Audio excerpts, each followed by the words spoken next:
Bonjour, dans cette capsule vidéo, nous allons travailler la résolution d'un système d'équations dans une table de valeurs.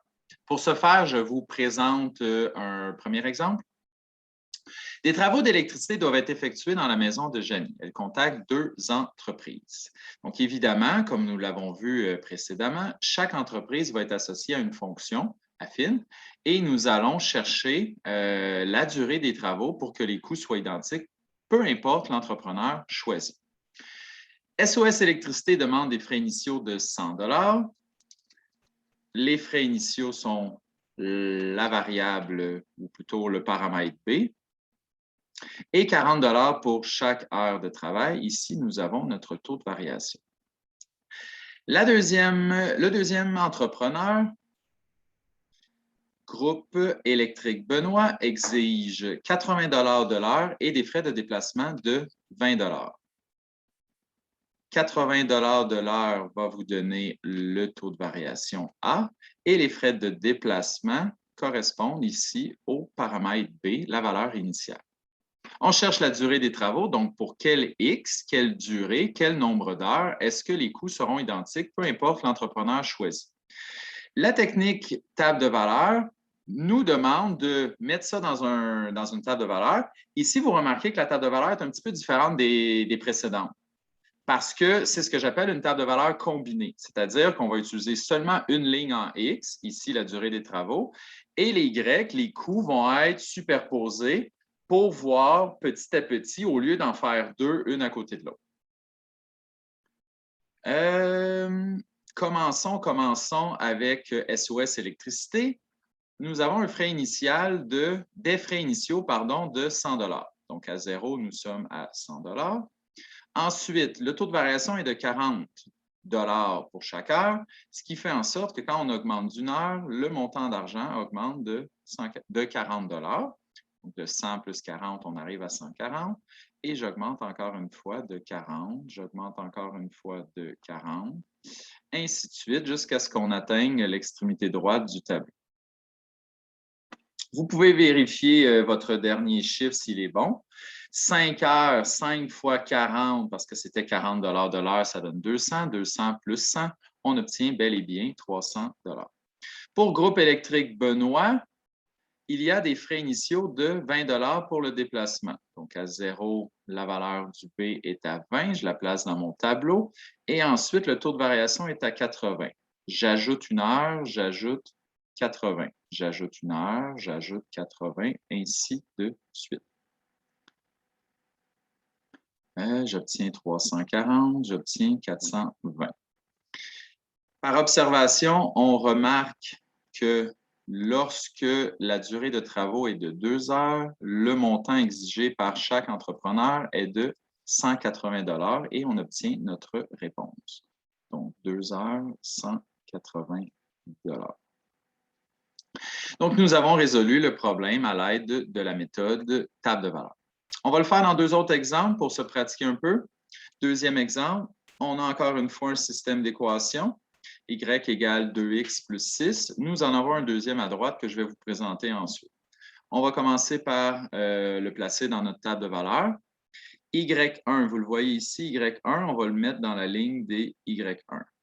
Donc, le petit 1 ou le 2 que vous allez voir à droite est simplement pour différencier les deux fonctions. Pour le premier, la valeur initiale, le B est à 6, et ensuite la variation est à 2. Ça veut dire que quand les X augmentent de 1, les Y, eux, augmentent de 2. Donc, ça va donner 6, 8, 10, 12, ainsi de suite. Vous êtes capable de le faire. On augmente de 2. À la fin, j'aime bien vérifier si je ne me suis pas trompé. La règle était 2x plus 6. J'ai un x égale à 7. Parce qu'on aurait pu faire le calcul à chaque fois au lieu d'appliquer le concept du taux de variation. 2 fois 7, ça fait 14. 14 plus 6, ça fait 20. On avait bel et bien 20 dans le tableau. Je n'ai pas fait d'erreur. C'est un travail que vous pouvez faire sur votre calculatrice vite, vite pour vérifier votre réponse. Le Y2. Là, cette fois-ci, la fonction, elle est présentée d'une façon un peu étrange. Nous avons une parenthèse avec une valeur devant celle-ci. Ça, c'est ce qu'on appelle la distributivité. On peut multiplier chaque composante de la parenthèse par le moins 4. vous allez obtenir une fonction y2 égale à moins 4 fois x moins 4x. Vous l'avez fait dans les années passées. Moins 4 fois moins 6, on obtient plus 24. Moins fois moins donne un plus. Cette fois-ci, la valeur initiale est à 24. La valeur initiale est toujours quand le x est égal à 0. Et ici, quand le x va augmenter, le y va diminuer parce que le taux de variation est négatif. Donc, on est à 24. On diminue de 4 pour une augmentation en x de 1. Donc, ça va faire 20, 16, 12. Puis là, on a déjà trouvé la réponse. Vous voyez, quand le x est égal à 3, les deux donnent 12. Bon, je peux l'encadrer tout de suite pour la mettre en évidence, mais on va quand même compléter la table de valeurs. On ne la laissera pas comme ça. Je diminue de 4, j'arrive à 8. Je diminue de 4, je diminue de 4, je diminue de 4. Vous pouvez vérifier votre dernier chiffre encore une fois pour vous assurer que vous n'avez pas d'erreur.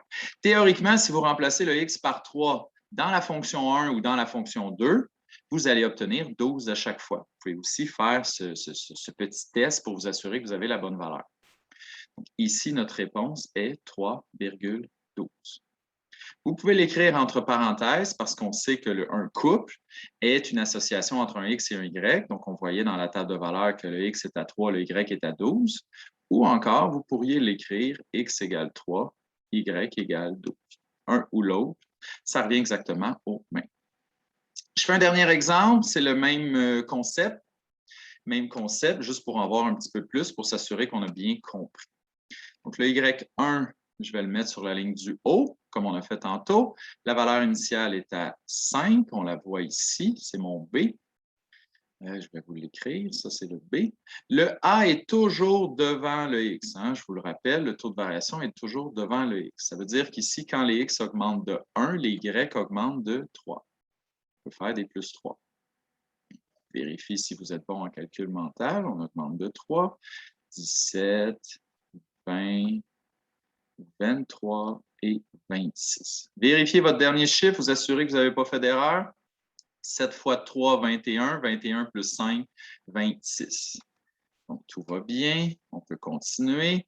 Celui-ci a une valeur initiale à moins 2 et on augmente de 4 à chaque fois pour un bond en x de 1. Moins 2 plus 4, ça donne 2. On augmente de 4, ça fait 6. Ça fait 10, ça fait 14.